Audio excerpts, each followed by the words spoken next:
নেশা বিরোধী অভিযানে সাফল্য পেয়েছে বিশালগড় থানার পুলিশ। গোপন সূত্রের খবরের ভিত্তিতে এক বাড়িতে তল্লাশি চালিয়ে 50 কেজি শুকনো গাঁজা উদ্ধার করা সম্ভব হয়েছে। সাথে দুজনকে আটক করা হয়েছে। গোয়েন্দা সূত্রের থানায় খবর আসে, বিশালগড় ধনছড়ি এলাকায় রাজু সরকারের বাড়িতে প্রচুর পরিমাণ নেশার সামগ্রী মজুত রয়েছে। সেই মোতাবেক সোমবার গভীর রাতে তার বাড়িতে অভিযান চালানো হয়েছিল। বাড়িতে তল্লাশি চালিয়ে 50 কেজি শুকনো গাঁজা বাজেয়াপ্ত করেছে পুলিশ।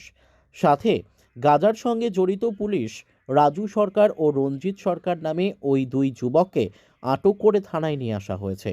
পুলিশ তাদের বিরুদ্ধে এনডিপিএস ধারায় মামলা হাতে নিয়ে তদন্ত শুরু করেছে। আমাদের কাছে ক্রেডিবল ইনফরমেশন ছিল যে এনডিপিএস আইটেম কিছু ক্যানাবিস গাঁজা স্টোর করা ছিল একটা জায়গাতে। তো আমরা এখানে প্রতিনিয়তই এগুলির বিরুদ্ধে আমরা রিট আমাদের বিশালগড় পুলিশ স্টেশন জারি আছে। গতকাল আমাদের কাছে যখন ইনফরমেশন আছে আমরা ভোরের দিকে যাই ওই জায়গাতে। নিহালচন্দ্র নগরের আন্ডারে ধনীছড়া একটা জায়গা আছে, ওই জায়গাতে গিয়ে আমরা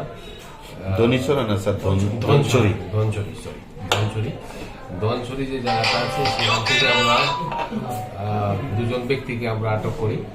তাদের কাছ থেকে আমরা তাদের পজিশন থেকে 50 কেজি ড্রাই গাঁজা আমরা সিজ করি। আমরা প্রসিডিউর মতে আমাদের এনডিপিএস প্রসিডিউর মতে আমরা স্পেসিফিক কেস নিয়ে তাদেরকে আমরা আজকে আদালতে প্রডিউস করবো পুলিশ রিমান্ড। এবং এখানে যারা যারা আছে সমস্ত লোকদের যারা এসবের সঙ্গে যুক্ত আছে তাদের বিরুদ্ধে এখানে কনস্ট্যান্ট রেড থাকবে। যারা যারা এনডিপিএস সঙ্গে যুক্ত তাদেরকে সবাইকে আমরা আইনের আওতায় নিয়ে আসবো। কতটুকু পাওয়া গেছে? কতটুকু 50 কেজি। কত অ্যারেস্ট হয়েছে? দুজন অ্যারেস্ট হয়েছে।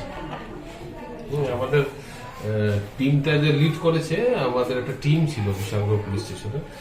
আমাদের sub inspector Kapil Pal, sub inspector Dipjyoti Das, sub inspector Rakesh Debnath, sub inspector Asit Bhattacharya, হ্যাঁ, আর আরো অনেকে ছিল, বিষ্ণু ঘোষ। ইনফরমেশন কালেকশন করেছে আমরা সমস্ত টিম মিলে আমরা করছি এবং প্রতিনিয়ত আমাদের। Bureau report, news daily Bharat.